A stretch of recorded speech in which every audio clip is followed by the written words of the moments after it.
Riders to the सी,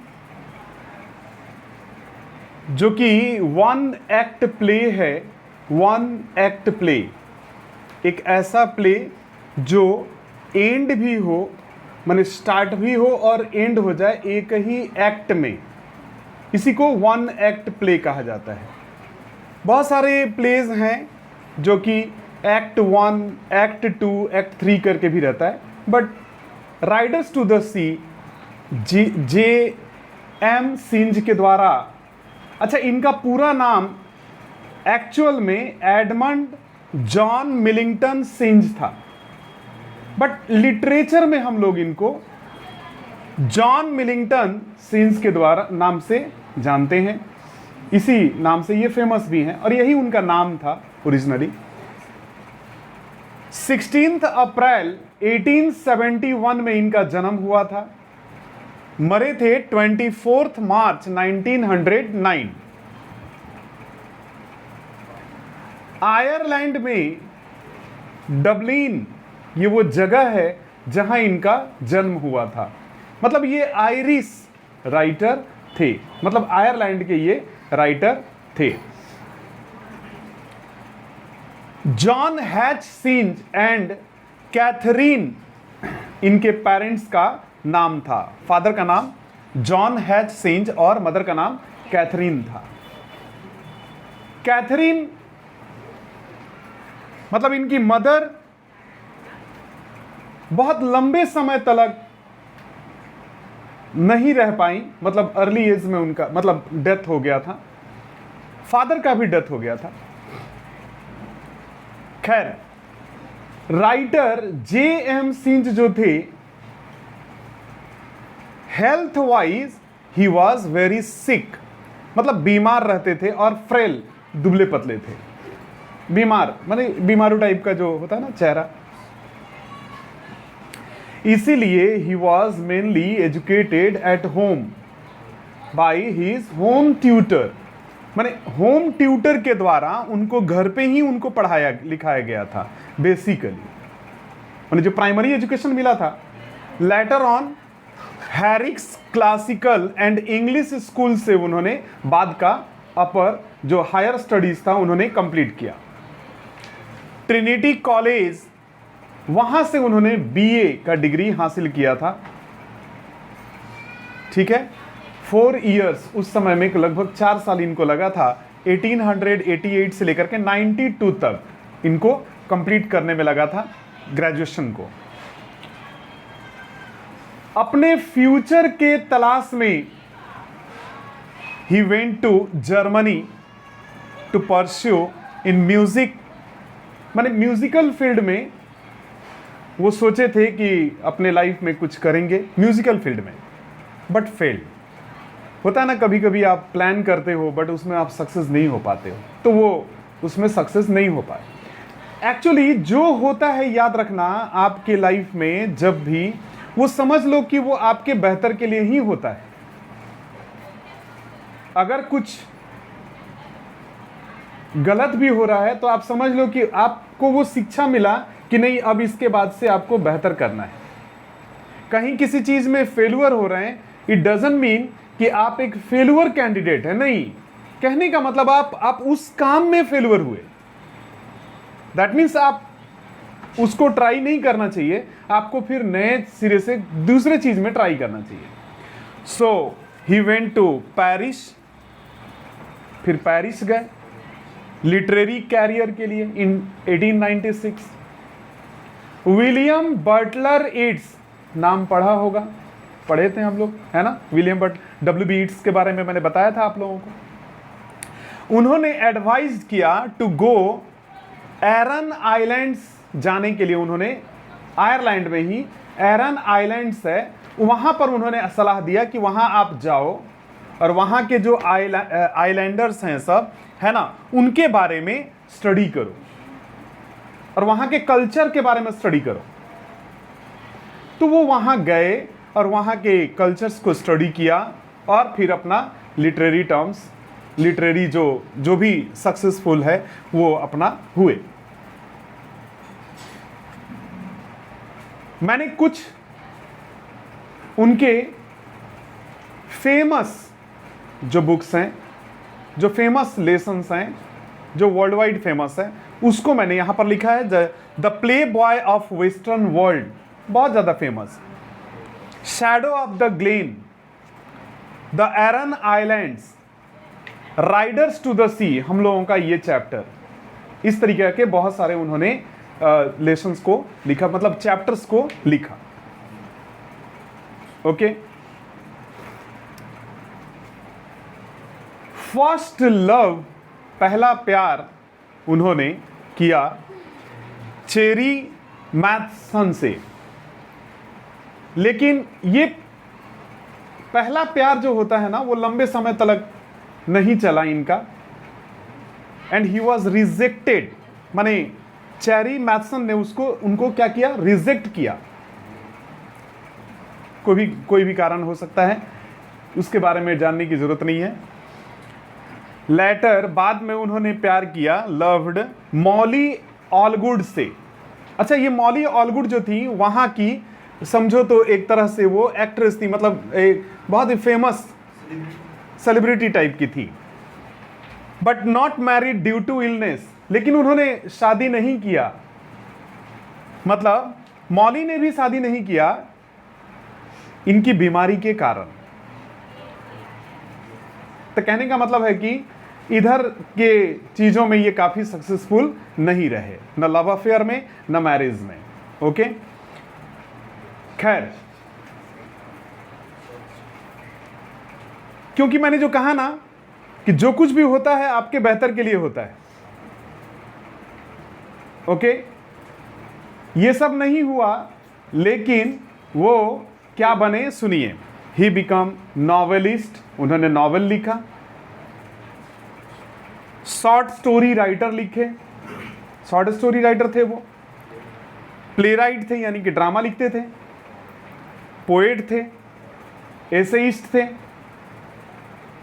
मतलब famous थे अपने आप में। लिटरेरी टर्म्स, लिटरेरी चीज़ों में जो भी टर्म्स होता है, मतलब नॉवेल हुआ, ड्रामा हुआ, पोएम हुआ, इन सब में वो काफ़ी फेमस रहे। तो इसलिए आपको भगवान कहीं से रिजेक्ट करवाते हैं या कहीं से अगर आपको सक्सेस करवाना होता है तो वो ठीक वो लेके जाते हैं, ठीक है ना, वहां पर आप आगे बढ़ जाते हो। ओके, बाय द वे, ये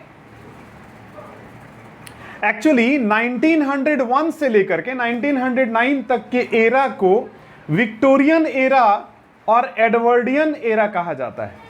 और राइटर जो थे ना वो उस एज के ही थे, तो आप एडवर्डियन एरा के भी पोएट कह सकते हो, इनको राइटर कह सकते हो, या विक्टोरियन एरा को भी कह सकते हो, क्योंकि ये लंबे समय तक थे। 1909 में इनका डेथ हुआ था। ओके, तो ये था short introduction of J.M. Synge, John Millington Synge. Synge पढ़ना ठीक नहीं रहता, सिंज, ई लगा है मतलब सिंजे नहीं, सिंज। ओके, अब इनके बारे में डिटेल्स में आपके बुक में ऑलरेडी दिया हुआ है, ठीक है ना। मैंने तो थोड़ा बहुत बताया, बाकी यहां पर डिटेल्स में दिया हुआ है, आप जरूर पढ़िएगा, ठीक है ना, जरूर पढ़ लीजिएगा इसको। अब आइए जरा हम लोग चैप्टर के बारे में बात करेंगे। सबसे पहले राइडर्स टू द सी, पहले इसको समझते हैं। अच्छा देखोगे, बाइक राइडर्स लोग होते हैं जो क्या करते हैं, स्पीड में जो बाइक चलाते हैं, बहुत स्पीड बाइकर्स, ठीक है, बाइक राइडर्स कहलाते हैं। अच्छा, घोड़े पर जो सवारी करते हैं लोग स्पीड में, तो हॉर्स राइडर कहलाते हैं। समझ में आ रहा है, हॉर्स राइडर कहलाते हैं। वैसे ही अपना छोटा मतलब 2-4 लोग बैठ करके एक लंबा सा शिप, छोटा सा जहाज टाइप करके लेके चलने के लिए अगर आप स्पीड में चल रहे हो, उन्हीं लोगों को राइडर्स, बोट राइडर्स भी कहा जाता है। तो राइडर्स, अच्छा ये लोग क्या करते हैं समुद्र में, ये लोग अपने बोट को लेकर चलते हैं और वहां जा करके अपने बिजनेस पर्पज से उसका इस्तेमाल करते हैं। अब समुद्र में बिजनेस, अब ये समझाना पड़ेगा ना कि समझ में आ चुका? नहीं समझ में आया? सबसे ज्यादा अगर बिजनेस होता है ना लाखों करोड़ों का, वो होता है समुद्र का। पहले तो ये मछलियों को ले लो, ठीक है ना, मछलियों को ले लो, माने करोड़ों करोड़ों में लोग खेलते हैं, करोड़ों करोड़ों में, और उसका एक्सपोर्ट इंपोर्ट तो होता ही है, चलो वो तो अलग बात है। और भी बहुत सारे चीज हैं जो वहां पर माने बिजनेस के पर्पज में उसका इस्तेमाल होता है समुद्र के। ये कहानी एरन आइलैंड, आयरन नहीं, एरन आइलैंड के वेस्ट कोस्ट ऑफ आयरलैंड का है। आयरलैंड का ये पश्चिमी तट है जिसका नाम है एरन आइलैंड। पश्चिमी तट आयरलैंड का माने पश्चिम साइड का। और वहीं पर समुद्र के किनारे आप चले जाएंगे गोवा में, या चले जाएंगे केरल, या जो भी समुद्री तट है वहां पर देखेंगे लोग जो है झुग्गी झोपड़ी बना करके भी रहते हैं। सब जगह होटल मिलेगा, 5 स्टार जरूरी नहीं है, सब जगह बांग्लो मिलेगा, या सब जगह लोग पक्का का मकान बना के रखें, ऐसा नहीं है। जो किनारे साइड में रहते हैं समुद्र के किनारे, अच्छा वो लोग वहां से बिजनेस भी करते हैं, वही सब समुद्र के कुछ भी। अब जैसे पुरी में चले जाओ तो केवल मछली का बात नहीं है, वहां शंख जो है निकालते हैं लोग, शंख निकाल करके किनारे में बेचते हैं, तो चलता है बिजनेस। तो वहां पर किनारे साइड में वो झुग्गी झोपड़ी टाइप का भी। तो कहानी शुरू होता है एक कॉटेज किचन से,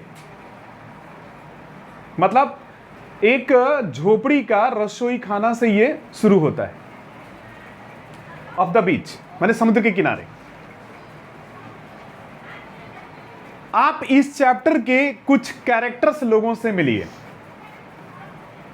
सबसे पहला कैरेक्टर है मौर्य। आप पीछे पेज पर देखेंगे जहां पर पर्सन्स लिखा हुआ है, ये जब देखिएगा तो यहां पर सारे सब लोग मतलब यहां पर अब पढ़ रहा हूं। कैरेक्टर्स हैं, पहला मौर्य। मौर्य एक लेडी है, एक महिला है, ओल्ड विडो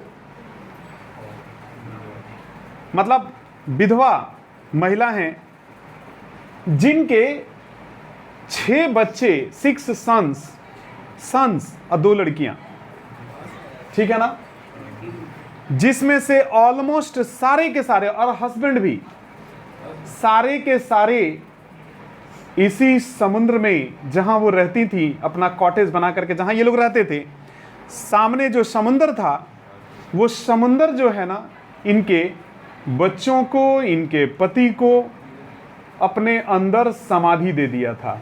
समझ में आ रहा है समाधि मतलब डूब करके ये लोग मर चुके थे। परिवार में जो बचे हुए फैमिली थे, कैथलीन बेटी, बड़ी बेटी जो कि 20 साल की थी, कितने साल की? 20 इयर्स की।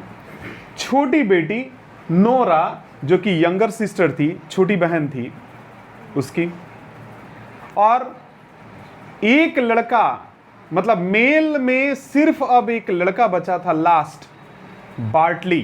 क्या नाम था? बार्टली, हर सन।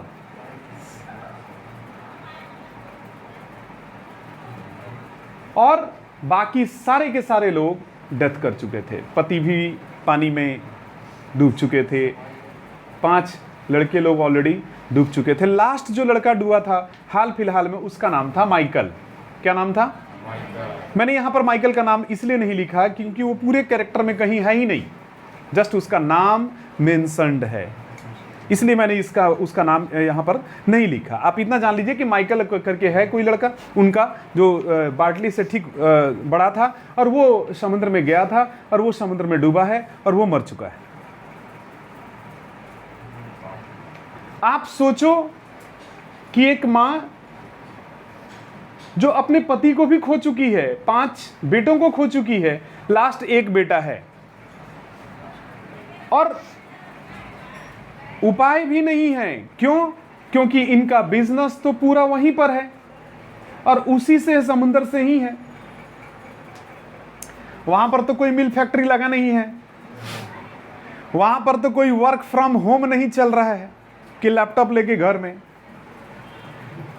आपको अल्टीमेटली फिर दोबारा कहां जाना पड़ेगा? उसी समुद्र में जाना पड़ेगा काम करने के लिए। समझ में आ रहा है? लेकिन मां जो है बार बार अपने बेटे को, बाटली को नहीं जाने देना चाहती है। कहां पर? समुद्री यात्रा, माने समुद्र में किसी भी काम के लिए जाने का मतलब चाहती है कि ना जाए, ताकि ऐसा ना हो कि उस मां को कॉफिन देने वाला भी कोई ना रहे। कॉफिन कहने का मतलब ताबूत, कॉफिन मतलब वो जो अंतिम, हाँ। तो अगर इस पूरे ड्रामा का अगर थीम की अगर बात करें तो ये एक कॉन्फ्लिक्ट है, एक संघर्ष है, एक लड़ाई है बिटवीन ह्यूमन बीइंग्स या मैन कह सकते हो एंड सी, समुद्र और इंसान के बीच का लड़ाई है इस पूरे चैप्टर में। वह समुद्र जो आशीर्वाद भी है इंसान के लिए और श्राप भी है, वह समुद्र जो जीवन दे रहा है, लिवलीहुड, जो जीवन भी दे रहा है, मगर डिस्ट्रॉयर भी है, जो जीवन को ले भी रहा है, खत्म ही कर रहा है। तो इस पूरे चैप्टर का थीम भी यही है। किसके बीच की लड़ाई? इंसान और समुद्र के साथ, माने डायरेक्ट वॉर समझो तो चल रहा है। ना चाहते हुए भी अपने बेटे को, उनको क्या करना पड़ा था? बार बार अपने बच्चों को भेजना ही पड़ा था उस समुद्र में। और वो समुद्र जो जीवन देता रहा, लेकिन साथ साथ वो जीवन लेता भी रहा। अब बहन लोग भी चाहती थी कि बाटली जो है ना दोबारा कहीं ना जाए, ये लोग भी चाहते थे, माँ भी चाह रही थी कि ना जाए। इसीलिए इनके पास के कोई चर्च का एक यंग प्रीस्ट था, प्रीस्ट मतलब पादरी, जिसको हम लोग फादर बोलते हैं। तो यंग प्रीस्ट क्या किया? नोरा को एक कपड़े का पोटली दिया है कि ले जाओ घर पर और इस कपड़े को चेक करो, मां को दिखा दो। हो सकता है कि यही माइकल का कपड़ा है। किसका कपड़ा है? जो लास्ट बेटा मरा है। नोरा वो कपड़ा को लेकर के, उस पोटली को लेकर के वही कॉटेज किचन यानी कि रसोई के उस माने झोपड़ी वाले उस रसोई में वो पहुंचती है, जहां कैथलीन पहले से रसोई में कुछ बना रही थी, खाना वाना कुछ भी बना रही थी। वो वहां पर वो काम कर रही थी और नोरा अंदर में आती है।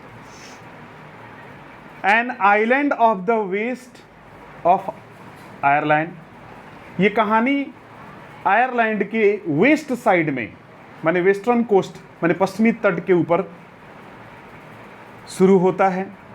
कॉटेज किचन है, झोपड़ी वाला जो रसोई होता है, विथ नेट्स, जाली वगैरह लगा रहता है। अरे रसोई के सामने देखो कुछ लोग जाली वाली लगा के रखते हैं। ऑयल स्किन्स, रसोई में पहले, अभी तो लोग धो लेते हैं, पहले कुछ कपड़े वगैरह से पोंछने का आदत था, है ना। किचन एरिया को पोंछते पोंछते वो कपड़ा इतना ऑयली हो जाता है, हाँ या ना, ऑयली हो जाता है अगर उसका सफाई ना करो। अच्छा, कुछ पोंछते पोंछते चाहे कितना भी सरफ लगाओ वो क्या रहेगा? ऑयली हो ही जाता है। वैसे उसी को बोला गया है, ऑयल स्किन्स वाला कपड़ा है वहाँ पर।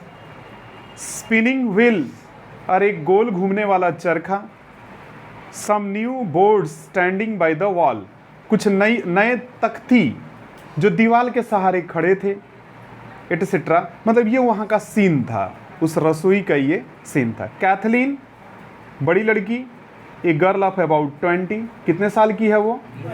कितने साल की है? 20 साल की। फिनिशेज नीडिंग केक, वो समाप्त करती है नीडिंग केक, यानी कि आटा गूंथना समाप्त करती है। नीडिंग केक कहने का मतलब आटा गूंथना समाप्त करती है। And puts it down in the pot oven by the fire, और आग के बगल में ऊपर में जो पॉट रखा हुआ था, चूल्हे के ऊपर जो पॉट रखा हुआ था उसमें वो रखती है उसको। देन वाइप्स हर हैंड्स, और फिर वो अपना हाथ को पोंछ लेती है। And begins to spin at the wheel, और फिर वो चक्के को ऐसा घुमाती है। मतलब होगा कुछ चक्री टाइप का, खाना बनाने का ही कुछ माने इक्विपमेंट्स होगा, वो वहाँ पर हिला रही। नोरा जो यंगर छोटी बहन है, वो puts her head in at the door, दरवाजे को ऐसे खोल के, देखो दरवाजे को ऐसे खोल के नहीं झांकते हैं, ऐसे ही नोरा जो है अंदर झांक रही है। नोरा इन अ लो वॉइस पूछती है पहले अपने माँ के बारे में, क्योंकि माँ के सामने तो वो कपड़ा नहीं खोलेंगे, नहीं तो माँ क्या करने लगेगी? रोने लगेगी। पूछती है वो कैथलीन से, where is she, where is, वो कहाँ है? यहाँ सी मतलब कौन? मौर्या। सी मतलब कौन? मदर, है ना। कैथलीन बोलती सी इज लाइंग डाउन, वो तो अपने कमरे में लेटी हुई है। गॉड हेल्प हर, भगवान भला करे उसको। एंड मे बी स्लीपिंग, शायद वो सोई होगी। इफ सी इज एबल, अगर वो सोने लायक होगी तो वो शायद सोई होगी। नोरा कम्स इन सॉफ्टली, तब नोरा अंदर सॉफ्टली धीरे से आती है। And takes bundle from under her shawl, अपने शॉल से वो बंडल को ऐसे निकालती है अपनी बहन को देने के लिए। Kathleen spinning the wheel rapidly, Kathleen जो थी ना वो चरखे को ऐसे स्पीड में घुमा रही है। पूछती है what is it you have, तुम्हारे पास ये क्या है? तो नोरा बोलते हैं the young priest is after bringing them, ये यंग प्रीस्ट जो हम लोगों का है वही आकर के हमको दे करके गया है, वही लेकर आया था। इट इज ए शर्ट, ये शर्ट है, एंड ए प्लेन स्टॉकिंग, और प्लेन स्टॉकिंग्स है। Were got off a drowned man in Donegal, Donegal underline कर लोगे, डोनेगल में एक आदमी डूबा था, उसी का ये कपड़ा मतलब है। अब वो आदमी कौन था प्रिस्ट को तो पता नहीं था, इसलिए वो कपड़ा ला के दिया है हम लोगों को कि देख लो अगर ये माइकल का हो तो। Cathleen stops her wheel, Cathleen अपने चक्के को वो जो घुमाना बंद करती है with a sudden movement and leans out to listen, और झुकती है उसकी बात को सुनने के लिए। नोरा कहती है we are to find out if it Michael's they are, हम लोगों को खोजना पड़ेगा इसमें माइकल का कपड़ा है क्या। Some time herself will be down looking by the sea, क्योंकि कभी कभी तो माँ भी जा कर के अकेले देखते रहती थी, कहाँ?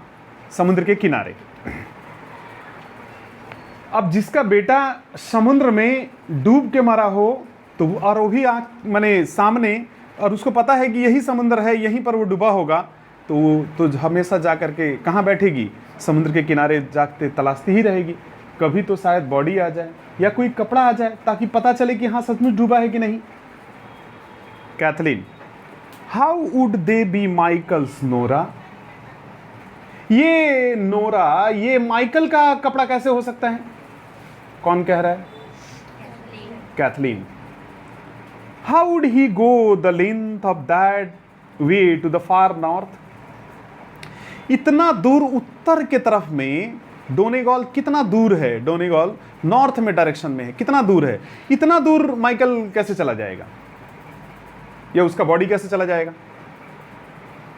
नोरा बोलती है the young priest says, young priest ने बताया, he is known that like of that, शायद उसको कुछ पता होगा, लेकिन वो बोला भी है if it's Michael's they are, अगर ये माइकल्स के हैं कपड़े, अगर ये माइकल्स के हैं, सेज ही, उसने कहा है, उसने कहा है मतलब किसने कहा है? प्रिस्ट ने। प्रिस्ट ने। समझ में आ रहा है? जो कपड़ा हमको दिया है उसने कहा है you can tell herself he has got a clean burial by the grace of God.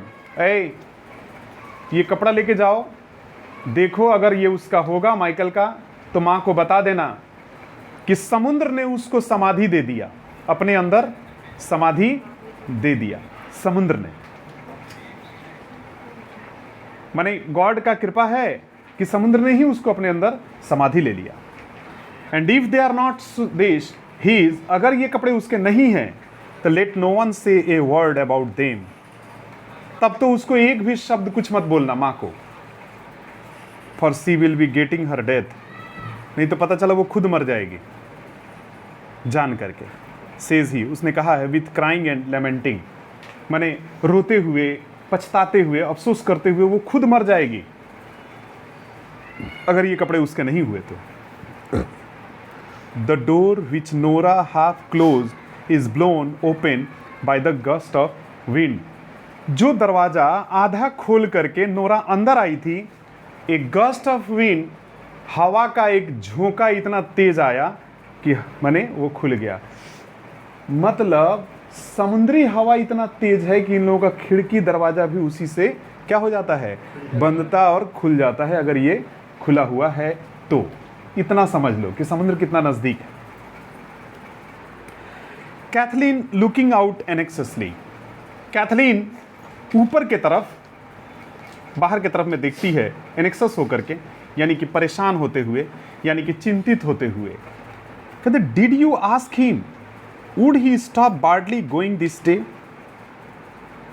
With the horse to the Galway fair. अच्छा तुमने पूछा नार्वे को, सॉरी नोरा को कहती है वो, पूछती है वो, क्या तुमने पूछा कि प्रिस्ट ने बार्टली को मना किया था गालवे के मेले से जाने में? गालवे के मेले में जाने से क्या प्रिस्ट ने बार्टली को मना किया? अब कहानी सुनो क्या हुआ था। वहीं पर एक और आइलैंड है जिसका नाम है गालवे। गालवे में घोड़े का एक मेला लगने वाला था जहां पर घोड़ा जो है ना बिकेगा। बार्टली जो है घर का यही तो मेल है जो बचा हुआ है, लेकिन घर का कमाई तो ये अब इसी के ऊपर डिपेंड कर रहा है, ये कमाएगा तभी तो चलेगा। तो ये अपनी जिम्मेवारी को समझ रहा था। कुछ घोड़ों को वो सोचा था कि हम यहां से लेके जाएंगे समुद्र के रास्ते और गालवे के मेले में जा करके घोड़ों को बेचेंगे और फिर कुछ पैसा पाएंगे तो घर चलेगा। अतः गालवे के मेले के बारे में उसके कुछ दोस्त लोग बताए थे, कुछ दोस्त लोग उसको बताए थे कि वहां इस बार घोड़े का मेला लगा है। अब सुनो, तो वही कैथलीन पूछ रही है नोरा से कि क्या तुमने कहा, पूछा प्रिस्ट से बार्टली को, क्या उन्होंने मना नहीं किया कहां जाने से? गालवे के मेले में जाने से। अब समझ में आया क्यों जाने देना नहीं चाहती है लोग? क्योंकि फिर वो समुद्र है, फिर मौसम ठीक नहीं है, फिर वहां पर हवा चलेगा, फिर वहां तूफान आएगा, ज्वार आएगा और उसी में ये लेके निकलेगा, कहीं ये भी डूब के ना मर जाए। देख नोरा कहती है अरे वो तो मतलब जो प्रीस्ट थे, प्रीस्ट ने कहा I would not stop him, मैं उसे नहीं रोक पाऊंगा। सेज ही, उन्होंने कहा मतलब किसने कहा? यहां ही का मतलब कौन? Priest. But let you not be afraid, लेकिन हाँ उन्होंने ये भी कहा कि आप डरो मत। Herself does be saying prayers half through the night, असल में माँ जो है खुद ज़्यादा ही प्रार्थना करते रहती है उसके लिए। And he the almighty God would not leave her destitute, और ऑलमाइटी गॉड यानी कि जो भगवान है, रहम दिल जो भगवान है, वो कभी भी माँ को डेस्टिट्यूट करके नहीं छोड़ेंगे, यानी कि अकेला, नीचे मीनिंग दिया होगा देखोगे, अलोन, अकेला नहीं छोड़ेंगे, भगवान भी उनको अकेला नहीं छोड़ेंगे। ये कौन बात बोला था? कौन बोला था? प्रीस्ट ने। और ये सारा बात कौन बता रहा है? Nora. Says he with no son living, ऐसा नहीं होगा कि ऐसा कोई लड़का उनका जिंदा ना रहे और वो अकेला हो जाए, ऐसा नहीं होगा, क्योंकि वो प्रेयर भी करती हैं। कैथलीन बोलती है, Nora, is the sea bad by the white rocks Nora? अच्छा, वो सफ़ेद जो चट्टान है जिधर समुद्र के किनारे, उधर का हवा वगैरह खराब है ना कि ठीक है? नोरा कहते हैं मिडलिंग बैड, लगभग खराब है। गॉड हेल्प अस, भगवान हमारा, मतलब उसी के रास्ते वो जाएगा। तो वो कहती है गॉड हेल्प अस, भगवान हमारी रक्षा करें।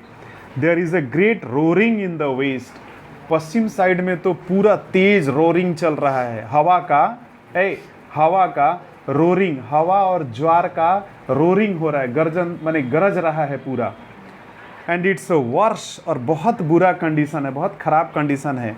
It will be getting when the tide is turn to the wind, पता नहीं कब ये ज्वार हवा के साथ मिलेगा और हवा ज्वार के साथ मिलेगा और पूरा माहौल ख़राब होने वाला है, पूरा माने सीन जो है ना खराब होने वाला है। She goes over to the table with the bundle, वो बंडल को लेकर के, सामने एक टेबल था वहाँ लेके जाती है, कहती है शैल आई ओपन इट नाउ, क्या मैं ये बंडल को खोलूँ यहाँ पे, ये बंडल, ये कपड़े को मैं खोलूँ यहाँ पे? कैथरीन बोलती है मे बी, नहीं, मना करती है कि नहीं नहीं अभी नहीं, हो सकता है कि माँ कभी भी वो आ जाए और वो कपड़ा को देखेगी, लगेगी रोने, फिर हम दोनों भी रोने लगेंगे। वही वो बोलती है, कैथरीन बोलती maybe she would wake up on us, हो सकता है जाग के वो आ जाए, and come in before we had done, इसके पहले कि हम लोग इसको समाप्त करें तब तक वो आ जाएगी। Coming to the table, Catherine table तक जाती है, बोले इट्स अ लॉन्ग टाइम, काफ़ी समय लगेगा, we shall be and the two of us crying, और काफ़ी मैंने बहुत दिन हो गया वो हम लोग रोए नहीं है, अब रोना नहीं चाह रहे हैं। Nora goes to the inner door and listens, Nora अब अंदर जाती है माँ को देखने के लिए। नोरा जाती है माँ को देखने के लिए कि माँ क्या कर रही है, तो वो कह रही है she is moving about on the bed, वो बेड पर मूवमेंट कर रही है, मतलब या तो इधर घूम रही है उधर घूम रही है। She will be coming in a minute, हो सकता है कि वो कुछ ही मिनट में यहाँ आ जाए। कौन? माँ।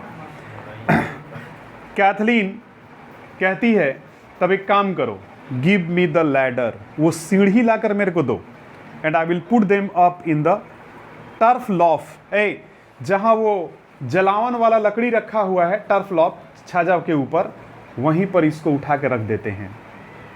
The way she would not know of them at all, इसके बारे में तो उसको पता भी नहीं चलेगा। And maybe when the tide turns, और जैसे ही ये ज्वार जो है ना का रूप बदलेगा, she will be going down to see, वो जरूर वहाँ जाएगी देखने के लिए, समुद्र के किनारे।